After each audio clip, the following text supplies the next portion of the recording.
It was supposed to be a simple renovation, an old abbey transformed into a public library. But when construction workers broke through a forgotten wall, they uncovered something no one expected: a hidden room, sealed for nearly 40 years. Inside lay a nun's habit, a silver crucifix, and a name lost to silence: Sister Marianne. Her story had vanished without a trace, until now. The sharp screech of a power drill echoed through the cold stone hallways of St. Joseph's Abbey. The place had stood vacant for over 3 decades, a crumbling monument to faith and forgotten history, until a local city initiative began transforming it into a public library. On this particular morning, the old sanctuary smelled of plaster dust and aged timber. Travis McGill, a third Senecrafter, stood at the base of the western wall, examining a set of uneven bricks protruding slightly from the rest. Their section wasn't on the blueprint, he muttered, brushing the sweat from his forehead as he squinted under the dim light pouring through stained glass windows coated in grime. His younger co-worker, Luis, knelt nearby, chiseling at floor tiles that had long since fused with decades of damp and neglect. Travis tapped on the bulging section of the wall with the blunt end of a crowbar. A dull, hollow thump answered him, distinctly different from the solid resonance of the surrounding stone. "You hear that?" he asked. Luis paused, listening. "That's not support structure," Travis added, heart rate spiking with curiosity. He called for the site manager, explained the anomaly, and with hesitant approval, returned with a sledgehammer. 1, 2, 3 hard blows, and the surface cracked open like brittle eggshell. A cloud of stale air burst out, thick with a scent that made both men step back, something between rot and old cloth. It wasn't just an empty cavity. Inside, lit only by the flashlight on Travis's phone, was a room no bigger than a walk-in closet. It had no windows, and the air was suffocatingly still. Dust particles swirled like ghosts in the beam of light as he stepped in, cautious and reverent, as though stepping into sacred ground. And in some ways he was. Against the far wall sat a wooden chair, its legs half-rotted and frame sunken slightly into the warped floor. Draped across it was an old nun's habit, black, faded to charcoal, with a silver crucifix resting delicately atop the folded fabric. Travis picked it up carefully. On the back of the cross, engraved with tin-warm delicacy, read the words, "Sister Marianne, 1984. Luis gasped softly. That name, didn't they say a nun went missing here back in the 80s? Travis frowned, piecing together vague memories of a local urban legend. The Vanishing Nun, as some of the older townsfolk called her, a young sister barely into her vows who disappeared without a trace from this very abbey during the fall of 1984. The official church record claimed she left of her own accord, but no one had seen or heard from her again. Some said she ran off to escape the harshness of cloistered life. Others whispered of something darker. Travis felt a chill crawl up his spine. "We need to call the police," he said, backing out of the room. They cordoned off the site, and within hours forensic teams arrived. Cameras flashed, samples were bagged. One detective, a sharp-eyed woman named Elena Garvey, ran her fingers along the crucifix with gloved hands. "This engraving isn't just ceremonial," she noted aloud. "It was personalized. Someone wanted to make sure she'd be remembered." The news broke within the day. Hidden room found in renovated abbey. Possible clue in 1984 missing nun case. It stirred memories in the town of Greenfield, Illinois, a place where people still left their doors unlocked and remembered faces even decades later. Older residents called the station, eager to share what little they remembered. Marianne had been kind, shy, devoted. She played the organ during Sunday Mass, taught scripture to local children. No one ever believed she left voluntarily, and now, 39 years later, a secret room whispered of something much more sinister. The room itself was a time capsule. Besides the habit and crucifix, there were small remnants: a habited comb, a worn leather-bound prayer journal, pages stuck together from humidity, a rosary laid carefully on the stone floor, beads dull but intact. No remains were found, but the implications were grim. There were no doors into the room besides the one that had been bricked over. No means of escape, no natural light. The oxygen would have run out quickly. The prayer journal's first pages were hopeful, filled with passages of faith. But as the pages progressed, the handwriting grew erratic, the prayers darker. A final entry read only, "But they do not answer me. Lord, forgive them. They know not what they do." Alina's report that evening to the department was sobering. Someone sealed her in. There's no question. She didn't die by accident. Someone made sure she was never found. What remained was the impossible question, why? And who and what secrets had the Abbey, now stripped of its holiness and walls of silence, hidden all these years? Detective Elena Garvey sat in the town archives 2 days after the hidden room was discovered, the scent of aged paper and mildew pressing in as heavily as the case file that now lay open before her. The box was labeled simply S.J. Abbey 1984, disc-coated the lid.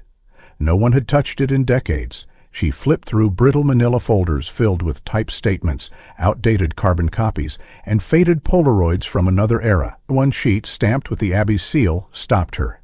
It was a brief internal memorandum from October 1984, marked confidential ecclesiastical use only.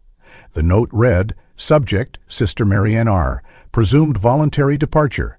Based on conversations with senior clergy and lack of resistance signs, the community will proceed with dismissal protocol. Reasoned personal misconduct, suspected involvement with civilian male. No further inquiry authorized." Elena exhaled sharply. No further inquiry. A life was ended in silence, written off as youthful rebellion. The language chilled her. Not once did it use the word missing, endangered, or victim. It was bureaucratic, sanitized. She scoured the rest of the document. No attached witness statements, no interviews, no search effort, just a quiet administrative burial. The tone was clear. Sister Marianne had been erased, not investigated. Elise pulled another file, hand-hidden this time. A ledger of daily operations by the then abbot Father Thomas. The ink had faded in parts, but one entry from September 12th stood out in crisp blue script. Sister Marianne continues to ask questions beyond her place. Her interpretation of faith borders on defiance. I fear her spirit may become dangerous if unchecked. The community must be protected.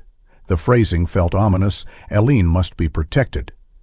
The community must be protected. The phrasing felt ominous.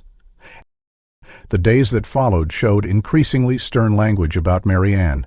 Refuses to accept pastoral correction, encourages others to speak freely during evening prayers. Concerns raised by Sister Agnes about conversations regarding doctrine and institutional integrity. And then, on October 3rd, Marianne must be guided toward reflection. Her continued resistance compromises unity. "I have spoken with Brother Malcolm," he agreed. "A decision must be made." That was the last mention of her in the journal. No elaboration on what decision. No clarification, just silence. Elena closed the book slowly, the weight of implication pressing down hard. This wasn't a young woman who ran off impulsively with a boyfriend. This was a young woman who had spoken out and was silenced for it. She reached for her phone and called Travis McGill, who had kept copies of everything found in the sealed room. "Any update on the journal?" she asked. "Yeah," Travis replied. "The lab was able to unstick some of the pages. There's more, but a lot of it's smeared. The last readable line before the end is, 'I spoke the truth, and they fear it. Now they come to silence me and call it God's will.'" Elena closed her eyes. "Thanks. Send me the scans." She hung up and leaned back in her chair, heart heavy with the echo of institutional violence, dressed in the robes of righteousness. Back at the precinct, her partner, Detective Reuben Shaw, a practical man with a long fuse and little patience for church politics, raised an eyebrow as she entered. "You look like you saw a ghost," he said. Elena dropped the folder on his desk. "I think I just did," she recounted what she found. Reuben, ever the skeptic, was quiet for a long moment. "So what's the theory here? They thought she was too radical, locked her in a room to die, and then just kept saying she ran off?" Elena said, "or at least the people who knew what happened let the story stand, and nobody asked questions because they didn't want to fight the church." Reuben rubbed his chin. "That's not a theory, Elena. That's a damn scandal." The next morning they requested a court order to access sealed church correspondence from the diocese, which still oversaw St. Joseph's former property. Bureaucracy dragged its feet. In the meantime, Elena went to visit one of the few surviving members of the Abbey's 1984 congregation. Sister Ruth, now 87, retired to a quiet convalescent home on the outskirts of Greenfield. She sat in a small, sunlit room filled with plants and soft gospel music playing on a radio. When Alina mentioned Sister Marianne's name, the old nun's gaze shifted slightly, as though she were watching ghosts. She had questions, Sister Ruth said quietly. Too many. About the old ways. About obedience. Alina leaned forward. Did anyone ever report her missing? Ruth's hands trembled slightly as she folded them in her lap. No, we were told she'd left, that she didn't belong in the sisterhood anymore. But I remember, one night I thought I heard something, crying, but when I asked, Father Riley said it was the pipes. Alina pressed gently. Do you believe him? Ruth looked toward the window, her eyes glazed. I wanted to. Back at the station, the email from the diocese finally arrived. Attached was a scanned letter from Father Riley to the bishop, dated October 7, 1984, 3 days after Marianne's final mention in his journal. The letter was brief but clear. I write to inform you of Sister Marianne's voluntary departure from the order. She left in the night without notice. We suspect emotional instability or temptation. We will conduct quiet prayer in her absence. Elena stared at the screen. It was all there, polished lies, dressed in clerical language. She thought back to the crucifix, the engraving, the journal. Marianne never left of her own volition. She had been erased, carefully, deliberately, and with the silence of an institution more concerned with order than truth. Elena printed the letter, each word a weight against her conscience. The cracks in the church's narrative had begun to show, and now there was no stopping the light from getting in. But as she prepared to revisit the abbey and press further, her phone buzzed. Travis had found something else, wedged in the floorboards of the hidden room, beneath where the chair had once rested. A wooden box, barely the size of a Bible, wrapped in cloth. He hadn't opened it yet. He wanted her to see it first. Elena grabbed her coat, heart pounding again. What else had they buried? Detective Elena Garvey returned to her office the following morning to find a voicemail blinking red on her phone.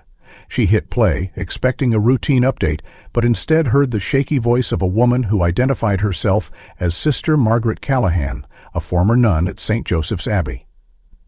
I saw the news, the voice said, low and deliberate. That room they found. It was real. I need to speak to someone in person. I remember things that matter. Elena didn't hesitate. Within 2 hours, she was pulling into the lot of St. Bridget's Assisted Living, a faded yellow complex nestled beside a small cemetery on the edge of town. The receptionist led her to a quiet room filled with crocheted blankets, crucifixes, and photographs yellowed by time.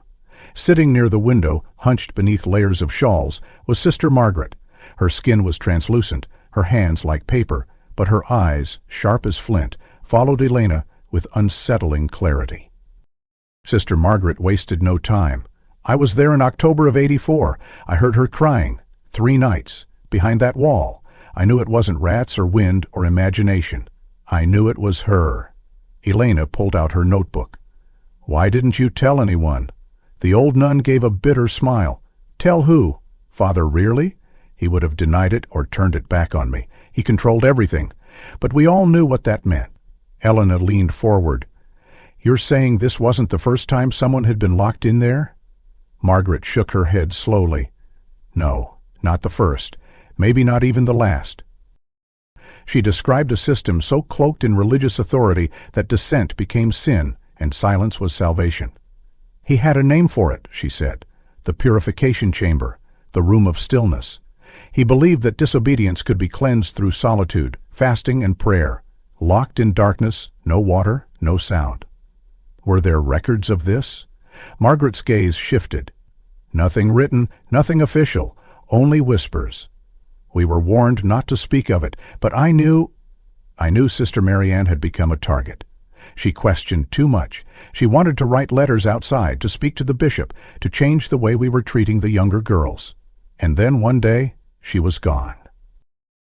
Elena asked how many others might have known. Margaret paused. Sister Agnes, Sister Eleanor, maybe a few others, but most kept their heads down. We had all seen what happened to those who didn't. You were exiled, labeled unstable, or worse. They'd say you had a crisis of vocation and ship you off to a distant convent or hospital. Was Marianne ever sent away? Elena asked. Margaret shook her head. No, we were told she left voluntarily, but I remember the last time I saw her, she looked me in the eye during evening prayers. She mouthed something I couldn't quite catch, and the next morning she wasn't there. That night, I heard her cries from behind the western wall, faint, desperate, like a bird trapped in stone. Elena's pen hovered in her hand, breath catching. Did anyone else hear it? We all did, Margaret said, her voice breaking slightly, but no one dared speak. The younger sisters looked at the floor, the elders looked at their rosaries, and Father Riley, he led us in a hymn so loud it drowned out everything. Elena closed her notebook. Why speak now? Sister Margaret looked out the window, her voice barely a whisper. Because truth is the only thing heavier than guilt, and I've carried both too long. Back at the precinct, Elena relayed everything to Reuben. He paced slowly, letting the implications settle. So we're dealing with sanctioned isolation? Torture, maybe. And now we have a witness. Yes, Elena said, and if Sister Margaret is telling the truth, we're looking at a pattern. They reviewed the registry of the Abbey's residents from the early 80s. 5 names were marked as having left voluntarily due to spiritual instability. Elena underlined each one. We need to find these women. If any are alive, they might confirm the pattern. Meanwhile, the box Travis had found was brought in. Elena opened it carefully. Inside were several folded pages wrapped in what looked like part of a cloth veil. The paper was dry, aged, but legible. The writing matched Marianne's journal. One letter stood out, a draft, perhaps unsent. It began, "To the Bishop of Springfield Diocese, I beg you read this with an open heart. The methods used here are not of Christ. They are of man, cloaked in the name of obedience.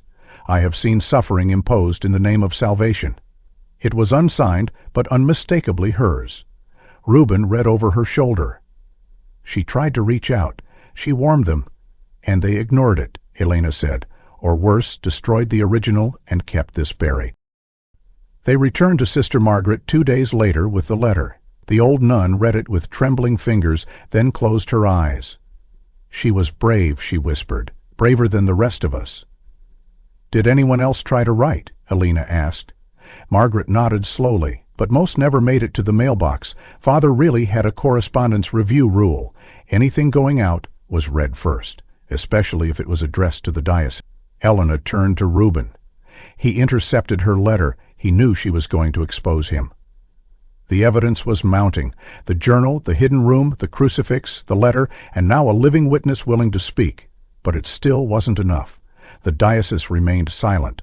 Officials' channels demanded more. Elena needed another piece, something irrefutable. As they prepared to expand their inquiry, another name surfaced.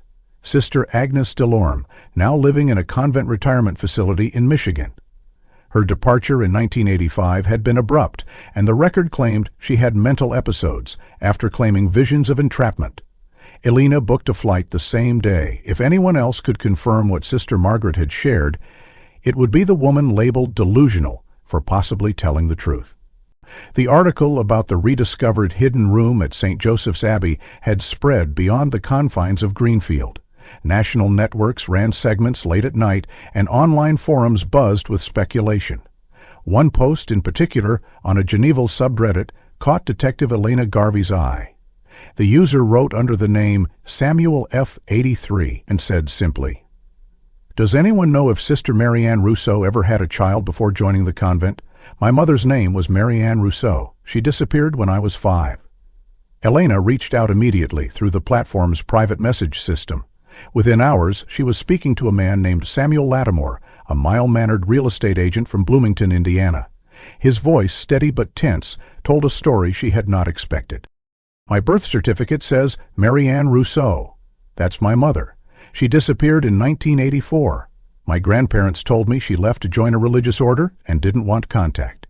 They received a handwritten letter a few months later saying she'd taken vows of silence and devotion. I never heard from her again." Elena's pen hovered above her notes. "Do you still have that letter?" she asked. "Yes," Samuel said. "It's framed in my office. I never understood why it meant so much to them." He emailed her a scan within the hour. The handwriting matched the entries from the prayer journal. It was signed simply, M. Elena compared it with the samples the forensics team had digitized. The matches were unmistakable. She asked Samuel if he'd be willing to provide a DNA sample. "Why?" he asked cautiously. Elena took a breath. "Because we believe Sister Marianne may have been your mother, and we believe she never chose to disappear." Silence crackled on the other end. "If that's true," Samuel said finally, "then everything I was told was a lie." The test kit arrived via courier the next day, and Samuel followed the instructions with a trembling hand, sealing the sample and placing it back in the envelope as though it were a time capsule for a life never lived. 2 weeks later, the results came in. DNA extracted from Marianne's hairbrush and strands found in the habit from the sealed room were a 99.97% match to Samuel's. Marianne Rousseau was indeed his mother. She had given birth to a son before taking her vows. Elena stared at the report, the weight of its implications slamming into her like a freight train. Marianne had entered the convent with a secret she was never meant to keep. A child, a life, a contradiction to the vow of chastity so fiercely upheld by the order. She contacted the diocese for records regarding her entry into St. Joseph's. The file they returned was thin, suspiciously so. No medical evaluations, no psychological screening. Just a single form signed by Father Riley and a bishop indicating that she had demonstrated readiness for novitiate despite non-traditional background. It was a deliberate understatement. Marianne's motherhood had been known, and yet she had been allowed to enter. Or perhaps coerced. He requested access to archived correspondence from the year prior to her disappearance, and received a barely legible letter from a Sister Maria Annette, now deceased, who once served as infirmary supervisor. It read, "Marianne continues to suffer from fatigue, suspected adenoidal dysplasia support. She insists on participating in evening prayers, regardless." Dated March 1984, Samuel would have been just over a year old. Where had he gone? Who raised him? Elena picked up the phone and called Samuel again. "Who raised you after your mother left?" she asked. "My grandparents," he said. "They said she couldn't take care of me and left me with them for a better life. I thought she was overwhelmed or sick." Elena asked if they were still alive. "No," he said softly. "Died 5 years ago. They never talked much about her, just always made sure I knew she was in a holy place, somewhere doing good. I used to think she was a saint. Now, I don't know what to think." The forensic psychologist Elena consulted reviewed the files and confirmed the trauma symptoms reflected in Marianne's writings: guilt, religious pressure, isolation. She was coerced into silence, the expert said. If she revealed her son, she'd have been cast out, or worse, labeled a seductress. The order could have framed it as her corrupting someone before taking vows. Reuben, reading the report beside her, muttered, "Or used her shame as leverage to keep her in line." The narrative they had was changing again. Marianne had not only been a vocal critic of internal practices, but she was a mother, a woman trying to retain both faith and love in a world that demanded she choose one and be punished for either. Samuel agreed to visit Greenfield in person. When he arrived at the station, Elena met him with the reverence reserved for someone returning to the scene of an inherited wound. He was tall, soft-spoken, and carried a framed photo of his mother holding him as a baby. Elena brought him to the abbey site, now under historical review and temporarily sealed off. Standing in front of the wall where she had been entombed, Samuel grew pale. "This is where she died?" he asked. Elena nodded. He didn't speak for a long time. When he finally did, it was barely above a whisper. "She used to sing me to sleep. I thought I made that memory up." Later, they walked the grounds together. Samuel stopped near a fig tree by the edge of the property. "She loved these," he said. "My grandmother grew one. Marianne used to say they were sacred, that they taught patience." Elena watched him, struck by the gentleness in his grief. "Would you be willing to make a statement?" she asked.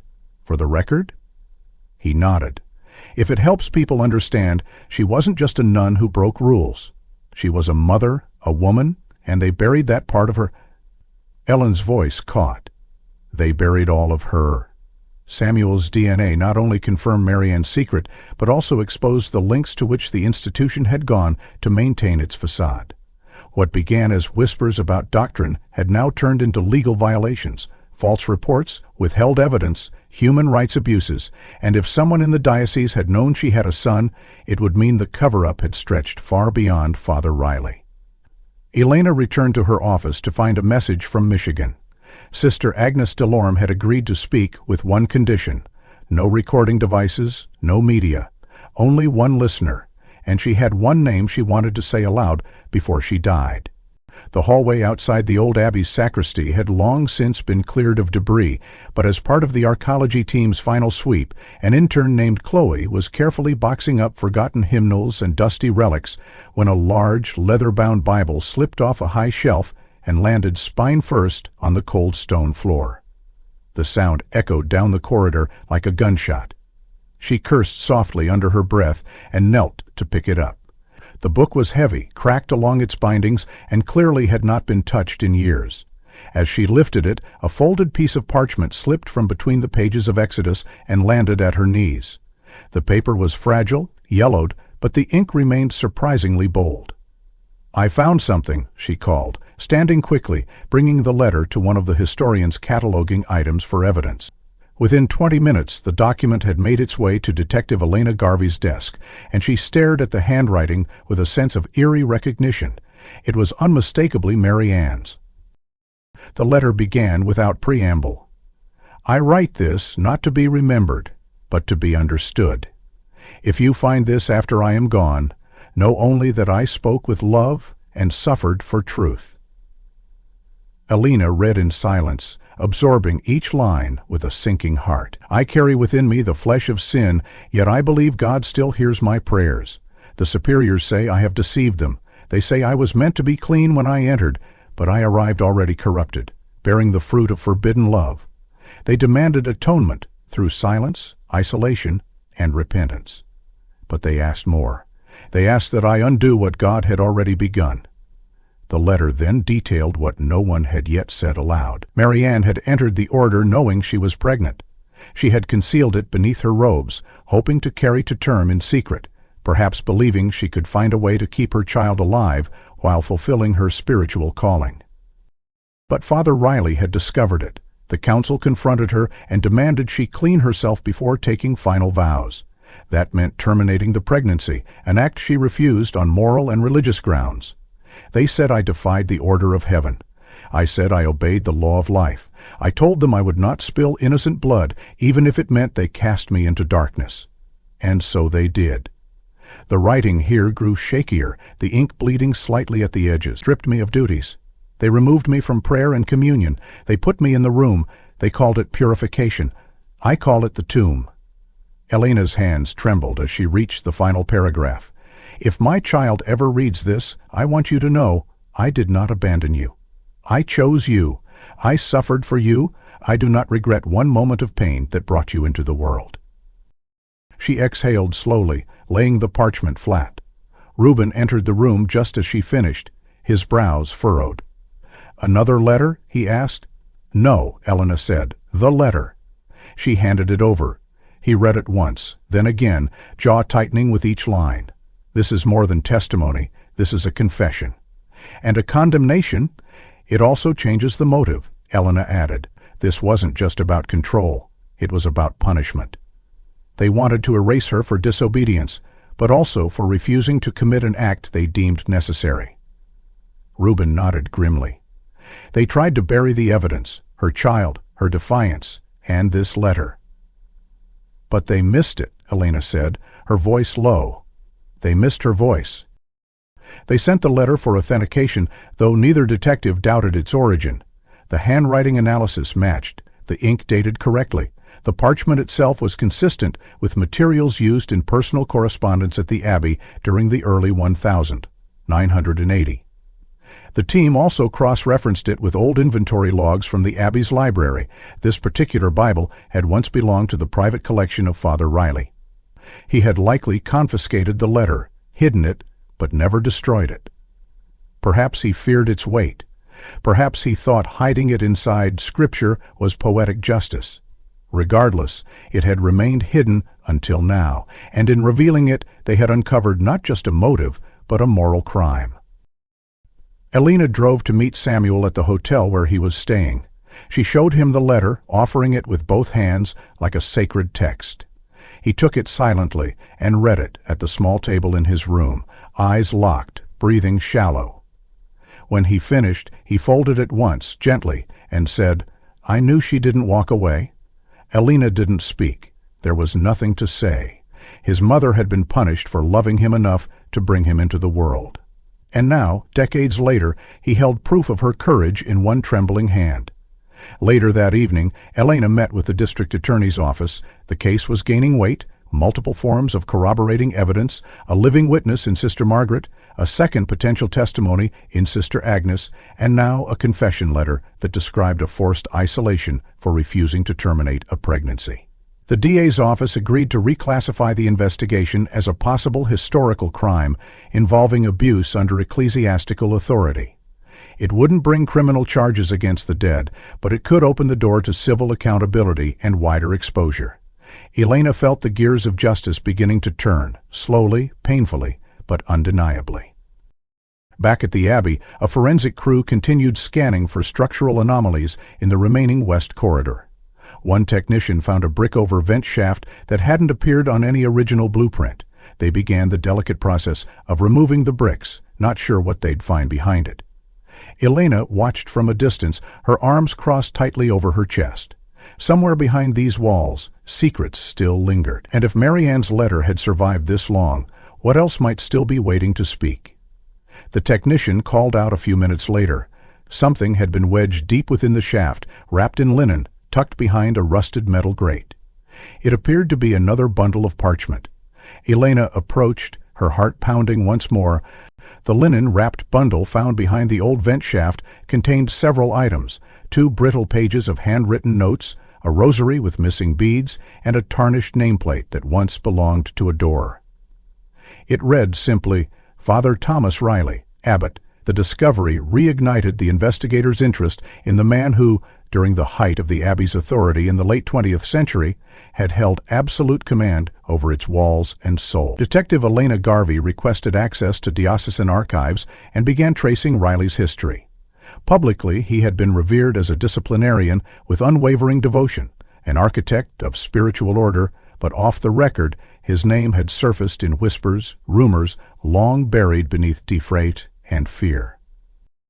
Elena and her partner Reuben delved into sealed testimonies from a defunct ecclesiastical review committee established in the 1990s. Among those papers was a redacted complaint filed in 1986 by a former novice, referred to only as Sister A, who accused Father Riley of coercing her into a clinic visit under threat of expulsion. Her statement claimed he accompanied her personally and later filed a report labeling her unfit for religious life due to emotional instability. 2 more cases, logged in similar fashion, showed the same pattern. Young women entering novitiate accused of moral weakness and promptly removed from service. Elena noticed the timing in all 3 cases corresponded with unexplained gaps in the Abbey's personnel records. All 3 women had been sent to external facilities under aliases, and none had re-entered religious life. Trace refixing hospital admission logs from 1983 to 1985, Elena found an anomaly. A patient listed as Mary Roos, admitted to Greenfield General on April 3, 1984, had no corresponding Social Security number or ID verification. The intake notes described a 25-year-old woman presenting with severe vaginal hemorrhaging and acute psychological distress. Her admittance form, handwritten and later digitized, included a note from the attending nurse. Patient insists she cannot remain, references religious vows. Claims they will know I spoke. No discharge summary was filed. The attending physician, Dr. Leonard Callum, had since retired, but was located living in northern Illinois. Elena called him, half expecting him not to remember, but the name and the circumstances stuck with him. "A girl," Dr. Callum said over the phone. "I remember her because she wouldn't stop crying. Not from pain, though there was plenty of that, but from something deeper. She kept whispering, 'They lied,' over and over. She was terrified, said she wasn't supposed to be there. Someone else signed her in. An older man claimed to be her uncle. I didn't buy it, Elena pressed. Do you remember what she looked like? Thin, he replied. Brown hair, pale skin, wore a silver crucifix that she kept clutching like a lifeline. Elena sent him a photo of Marianne. 10 minutes later, he called back. That's her. No doubt in my mind. The hospital's old physical logs, some still surviving on microfilm, showed that the uncle had signed the admittance form with the initials TR. Elena pulled Father Riley's archived personnel file. His full name, Thomas Riley. She didn't need more confirmation, but she wanted it documented.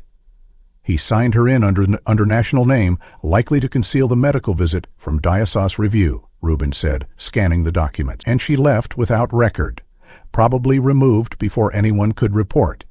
And the diocese? Elena asked. Silent, Rubin muttered. They claim no record of health incidents during her time there, which is just another lie. More troubling was the realization that Marianne was not an isolated case. A deeper dig into diocesan archives unearthed a suppressed memo from 1987 sent by an anonymous cleric to a senior bishop describing a pattern of intervention by Father Riley concerning women under spiritual correction found to be with child. The memo suggested that Riley had exerted pressure on multiple novices, convincing them to seek terminations or, in cases where resistance was met, to undergo prolonged isolation and spiritual retreat. No names were listed, no follow-up documented. It had been swept under a layer of ecclesiastical bureaucracy. Elena knew they needed someone willing to speak, someone who had lived it. Sister Margaret had already offered enough to substantiate patterns. But now it was Sister Agnes Delorme who held the most promise, if she was ready. Elena and Samuel drove together to the convent where Agnes now lived. Samuel had grown quieter, more reflective since reading his mother's letter. As they traveled, he shared fragments of memory. His mother's lullabies, her scent, her voice saying, "You are loved, no matter what." When they arrived, Sister Agnes was waiting in a modest visiting room, her cane resting beside her, eyes shielded by thick glasses, but sharp with recognition. "I knew this day would come," she said softly. She motioned for them to sit. "I saw what they did to her, Marianne. She came to me that spring, bleeding, scared, clutching her stomach. She said Riley told her the baby had to go, but she wouldn't do it.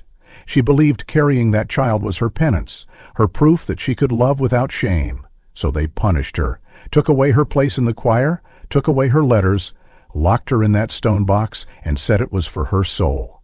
But it was vengeance." Elena leaned in. "Why didn't you speak?" Agnes's voice cracked. "Because I was weak. Because when I tried, they said I was imagining things, that the devil was confusing me. I started to believe them. They said I had visions, sent me away, called it a nervous collapse. And the records," Agnes gave a small, bitter laugh, "burned, I suspect, or filed under something meaningless like transfer due to health. That's how they did it." Samuel sat motionless, eyes wet but fixed on the floor. "She died for keeping me," he said finally. "They tried to erase both of us." Agnes looked at him for a long moment. "She never regretted you, even when they broke her body? She called you her miracle." Elena took notes furiously, her mind spinning with connections, timelines, motives. They had testimony, they had medical evidence, they had suppressed correspondence. What they needed now was indisputable proof that others had known and deliberately concealed it. And when she returned to Greenfield, a new message awaited her from the Diocesan Archives team. They'd found something buried deep in Riley's personal storage, a locked chest containing items never filed, marked only with a single word, silent. The chest marked Silencio was still being catalogued when another witness emerged, one not from the shadows of the past, but from within the very walls that still stood in solemn silence. Sister Helena, a current member of the order living in the mother house of the restructured convent in Chicago, requested a meeting with the investigative team after reading coverage in a Catholic newsletter that referenced the rediscovery of the sealed room and the renewed inquiry into Sister Marianne's death. She was in her early 60s, composed, her voice steady even as she sat across from Elena in a sparse interview room within the Diocesan Administration Center. "I was there," she said plainly, "in 1984. I was a novice at the time, 2 years into my vows. We heard her, not just once, for days, cries behind the wall, whispers during prayer. At first we thought it was spiritual anguish, someone in penance, then we were told explicitly not to speak of it." Elena's pen stopped. "Told by whom?" she asked. "Father Riley and Mother Irene. They said it was a sacred trial, that Sister Marianne had broken her covenant with God and was undergoing purification." Helena clasped her hands, fingers trembling slightly. Hale continued to silence. That our silence was part of obedience. We were told that speaking of it would be to interfere with God's will, and we were afraid of punishment, of being labeled unworthy, unstable. So we obeyed. I obeyed. Did you know what was happening inside? Elena pressed. Helena nodded slowly. Eventually, yes. Someone found blood in the hallway, a torn veil. But we were already too far into the lie, and once they sealed the wall, it was like it had never happened. The word sealed echoed in Elena's ears. The act hadn't been symbolic, it was literal. That wall had been reconstructed deliberately, meant to erase not only a person, but the memory of her. Which led to the second witness Elena had been trying to locate, Walter Danvers, a retired mason in his 80s, now living in a long-forgotten contractor invoice attached to the Abbey's 1985 renovation project. When Elena visited, he was seated in a wheelchair in the courtyard, wrapped in a plaid blanket, feeding peanuts to a gray squirrel. At first, he claimed poor memory. "I did a lot of walls back then. Abbey was just another job." But as Elena laid the photo of the sealed chamber on his lap and gently explained the case, his demeanor changed. "I remember that job," he said finally. "Wasn't like the others. Came through a church contact, paid in full up front, in cash. No blueprints, just a hand-drawn sketch. Told me to wall off a small chamber, said it was for storage, but the specs didn't make sense. No venting, no access. And the priest? Riley. He was very clear, meant to be forgotten." Elena asked, "Did you see anything inside before you closed it?" Walter's hands shook slightly.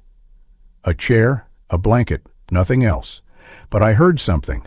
Maybe I imagined it, but I thought I heard movement, faint, like someone breathing real slow. When I asked, he said I was being tested, that if I believed what I heard, I'd failed the job." "Why didn't you come forward?" Elena asked. "Because I needed the money, and because I didn't want to know more. I told myself I was just a builder, not a priest, not a judge." With Helena and Walter's testimonies, the puzzle's darkest edges began to sharpen. Riley had ordered the chamber built. The cries had been real. The silence had been enforced through religious manipulation and fear.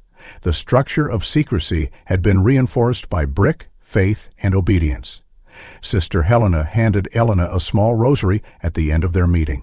She dropped this once during morning prayer. I picked it up and never returned it. I didn't know then what I should have. Maybe I still don't. Elena thanked her and left with a heavy heart. Back at the precinct, Reuben reviewed the transcripts. "So we have a priest who orchestrated a punishment, a nun who heard it and stayed silent, a builder who physically entombed her, and an institution that covered it all." Elena nodded. "Now, we need proof that the church beyond Riley knew what he was doing. That's the only way we hold anyone accountable now." The chest labeled Silencio finally arrived that evening. It was filled with miscellaneous items, letters, receipts, torn pages from journals, but one document stood out. A typed letter from Father Riley to a superior, possibly a bishop, dated November 1984. The letter referenced successful resolution of the Rousseau matter and assured that the chamber has been rendered permanent as per your instruction. Elena froze. This was the first written proof that someone above Riley had knowledge of the incident. The letter was unsigned by the recipient, but the return address belonged to a diocesan office that no longer existed, closed quietly in the late 90s after a wave of internal restructuring. The letter's tone suggested complicity, not just tolerance of Riley's methods, but instruction. "This changes everything," Reuben said. "We're no longer talking about a rogue priest.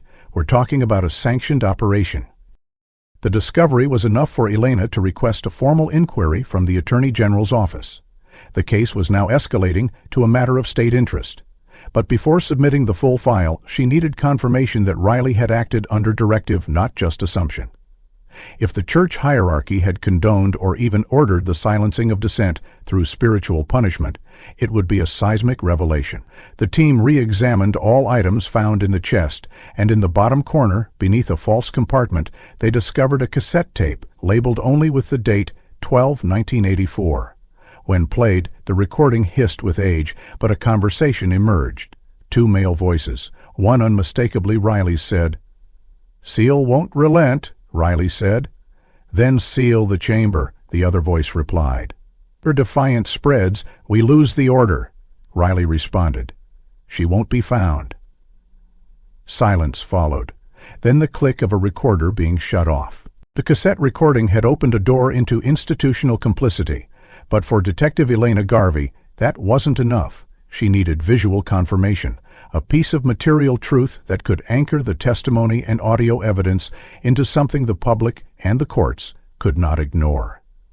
While reviewing the increasingly fragile diocesan archives with the help of a local historian, she stumbled upon a box labeled publicly Abbey 19801-985, a dusty trove of photographs, parish bulletins, and community newsletters.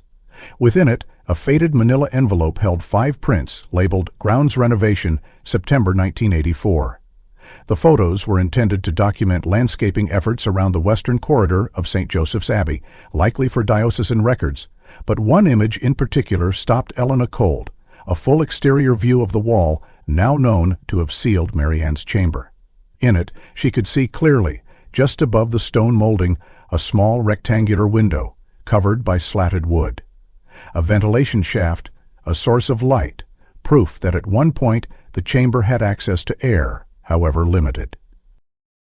Elena enlarged the photo, confirmed the architectural layout, and cross-referenced it with the blueprint revisions made in early 1985. The second photo, dated just 6 months later, showed the same section of wall, but the window was gone. In its place, seamless stonework, indistinguishable from the rest of the Abbey's facade.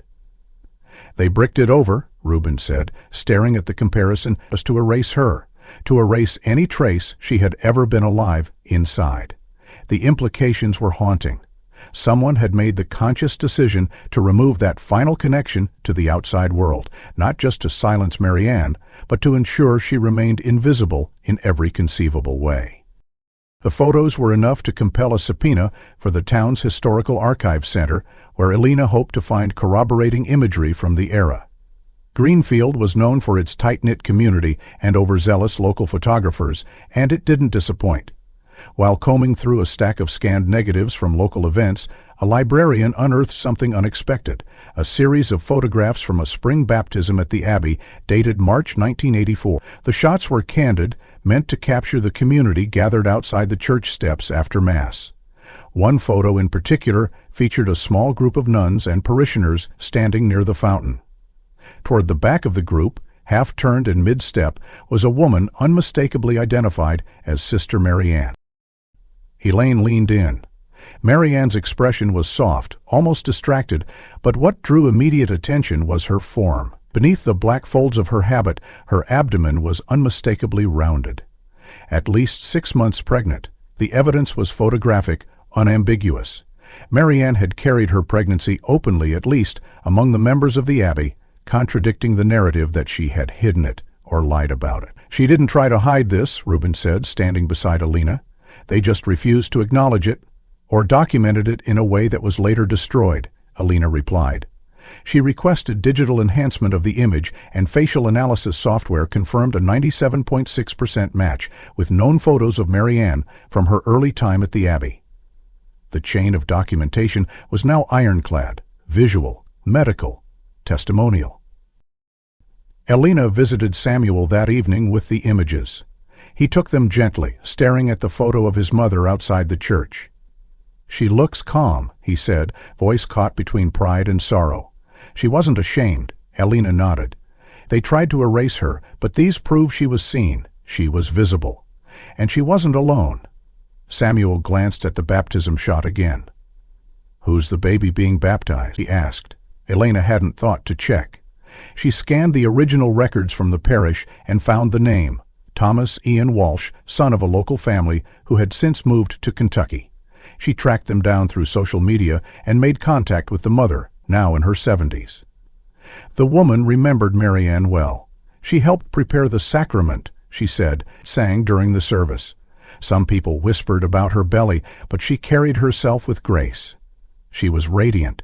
She glowed like Mary herself. The woman's words hit Elena deeply. Marianne hadn't been a shadow figure skulking in secrecy. She had been public, active, fully present in her life and her faith, until someone decided she was too visible, too defiant, too human to remain. Elena requested a public record search for parish newsletters from that month. Oddly, the March 1984 bulletin was missing from both diocesan archives and the microfilm at the local library. But one elderly church secretary had kept personal copies of every bulletin since 1979. "Habit," she said. "I like things neat." She retrieved a binder and, sure enough, March 1984 was there. The newsletter listed every participant in the baptism ceremony. Marianne was named under camper and reader. In the margin, handed in blue ink, someone had circled her name and scribbled,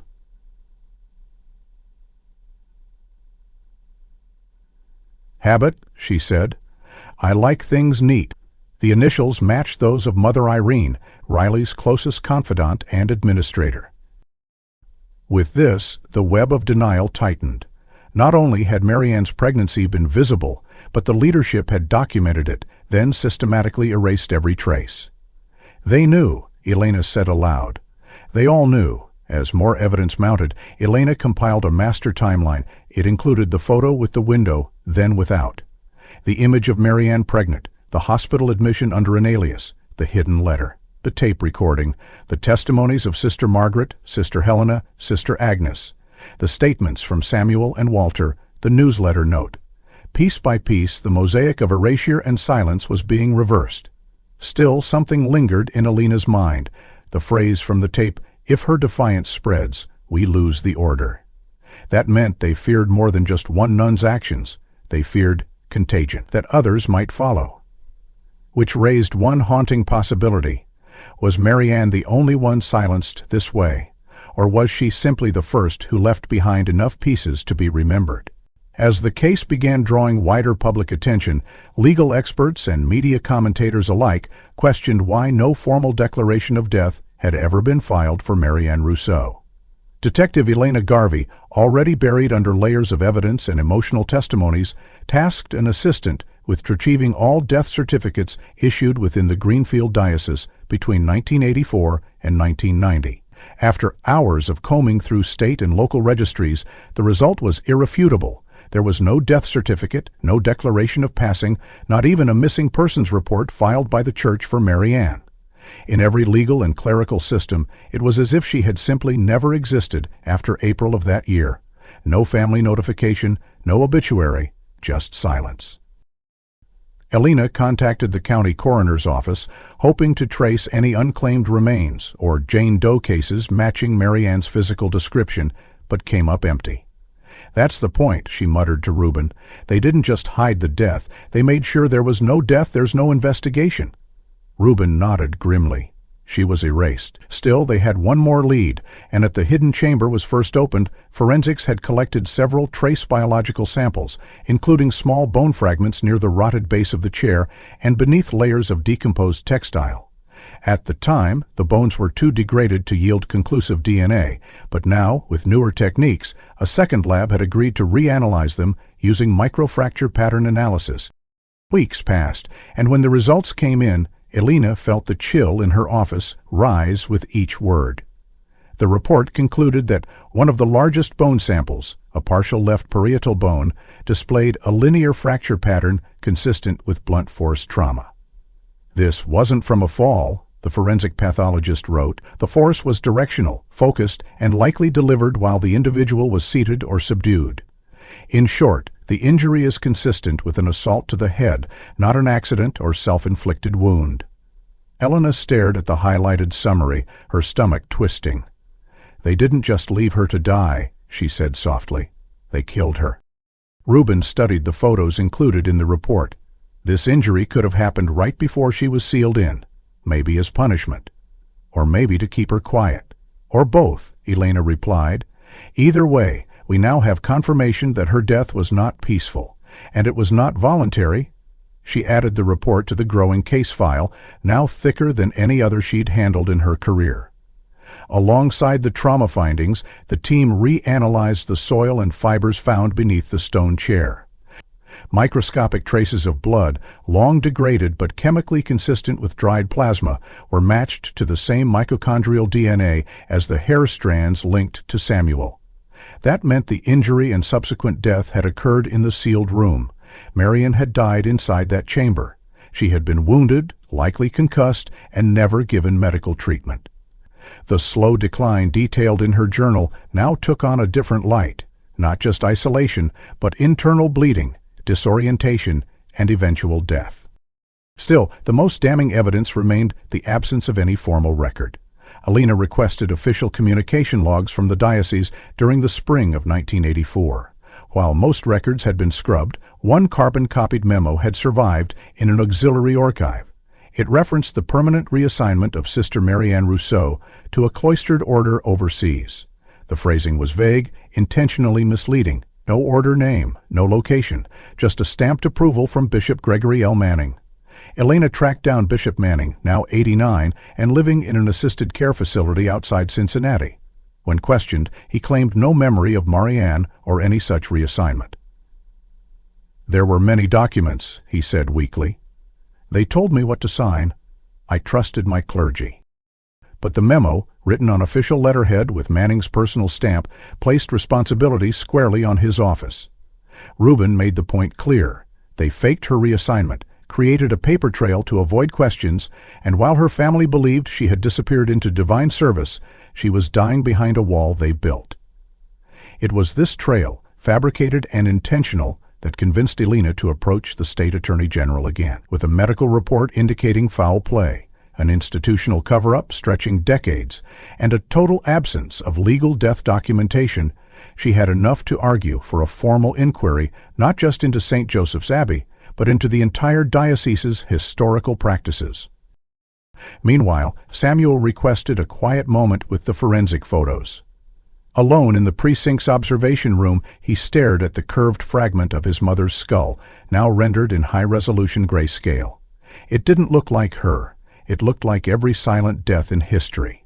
But he saw her in it, saw her resilience, her dignity, her final refusal to kneel to a system that would rather break her than allow her to love. When Elena re-entered, he turned and asked, "Can she be buried now, officially?" Elena nodded. "Yes, and her name will be on the record, with the truth." As plans for a public memorial began, Elena received word from the forensic team that one final fragment, discovered deeper in the stone floor near the foundation, was still being analyzed. It appeared to be bone as well, but older, from a different individual. She ordered immediate testing, unsure what more this place could hide. While the lab processed the sample, a contact from the archives called. They had just opened a sealed ledger recovered from the Abbey's attic. In it, a list of disciplinary subjects dating back to 1962. Several names were crossed out. Others bore notes like "returned to family" or "transferred." But two names at the bottom bore no annotations at all. One of them was Marianne Rousseau. The other was unknown. As the forensic lab confirmed that the second bone fragment found beneath the sealed floor belonged to an adult male estimated to have died decades earlier, unrelated to Marianne's remains, the mystery of that separate identity remained open. But it did not stall the final phase of the primary investigation. With the mounting evidence, all that was left was to seal the truth with the voices of the past. Days before Elena's final report was due to be submitted to the Attorney General, she received a call from an archivist working in the newly accessed vault beneath the old Abbey's sacristy. While sorting through cracked wooden boxes of tapes labeled simply "Confession," the archivist had discovered a reel dated December 16, 1984, marked with the initials TR, the same date the Abbey had officially logged Marianne as transferred overseas. The reel had been filed among other routine recordings, but had never been transcribed or duplicated. With state supervision, Elena requested the tape be played in a secure forensic setting. The grainy recording buzzed with static before a deep male voice, shaky, hesitant, spoke in low, wavering tones. "Forgive me, Father, for I have sinned. I left her She begged. "I told her it was the only way, and then I never went back." The voice paused, as if choking on its own confession, then continued. "They said it was justice, that her disobedience endangered the sanctity of the order. But I knew. I knew she would die in there. I heard her voice long after. I still do." A rustle of fabric followed, then silence. Though the speaker never named Marianne, the context was unmistakable. The date, the tone, and the implication matched every confirmed fact, and the voice, when analyzed, matched archival sermons recorded by Father Thomas Riley. Though Riley had died in 2001, this tape became the final piece needed to close the loop. Elaine played it for Samuel in the precinct's private room. He sat motionless, hands folded, his eyes focused not on the screen, but on the shadow it cast across the floor. "So he confessed," he said, not with surprise, but with a tired, settled finality. "But never faced it."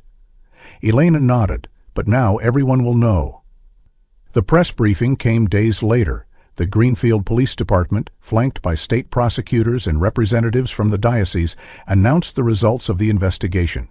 The official statement was direct and unflinching. Sister Marianne Rousseau, falsely declared reassigned and spiritually punished, had in fact been subjected to deliberate and prolonged isolation by members of the abbey's leadership. Her pregnancy, viewed as a moral scandal, had been treated not with compassion, but with cruel doctrine and violent silencing. The forensic evidence, personal testimony, and audio confession confirmed she had been locked in a chamber designed to erase her existence and was left to die inside. The diocese, under mounting public pressure, issued a formal apology. The statement acknowledged systemic failure and institutional cover-up, expressed regret for the life lost, and vowed to cooperate fully with any future investigations. A memorial fund was announced in Marianne's name, though many, including Elena, saw it as symbolic rather than substantive. The real justice had come not from words, but from uncovering what had been buried, both in stone and silence. Marianne's remains were formally declared identified. Her name was entered into state death records.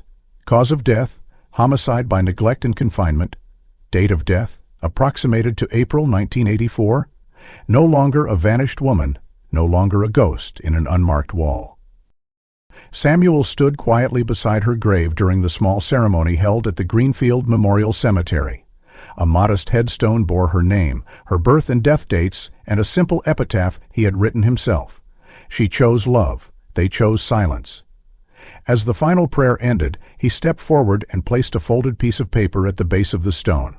It was a legal form, a name change request. He was no longer Samuel Ellis. He was now Samuel Rousseau. Elena, standing a few feet away, watched as he walked back toward the small group of mourners. She felt an unexpected tightness in her chest. Not sadness, not relief. Something quieter. A deep acknowledgement of what it meant to be seen. Later that week, the story went national. Media outlets ran features titled "The Abbey of Silence." Her name was Marianne, and justice after stone walls. Investigations were launched into similar cases across the country. Survivors of religious abuse stepped forward. Marianne's case had cracked something open, not just legally, but culturally. Elena received hundreds of emails from strangers, retired nuns, sons of disappeared women, former church members who'd long suspected things no one dared speak aloud. A historian in Oregon sent her a list of unfiled transfer records eerily similar to Marianne. A woman in Boston shared a photo of her mother, pregnant and in habit, who vanished the same year. The ripples of one hidden truths into daylight. As winter closed in on Greenfield, the old abbey, now partially renovated, opened a new wing, the Rousseau Reading Room. Inside, a plaque recounted her story, not as a myth, but as fact. It stood beneath the original crucifix found on her folded habit, now encased in glass. In that same room, months later, a girl named Lily sat with her mother reading from a book of prayers. She pointed at the name on the wall and asked, who was she? Her mother replied softly, a woman who told the truth, even when it cost her everything. Outside, snow began to fall on the stone walls of the abbey, and though the chamber had been sealed for nearly 40 years, the silence it once held had been broken forever. If this story moved you, don't forget to like and subscribe. It helps more people uncover stories like this one. What part of Marianne's journey struck you the most? Do you think justice was truly served, or did it come too late? Let us know in the comments and tell us where you're watching from. We're always curious to see how far these forgotten stories travel.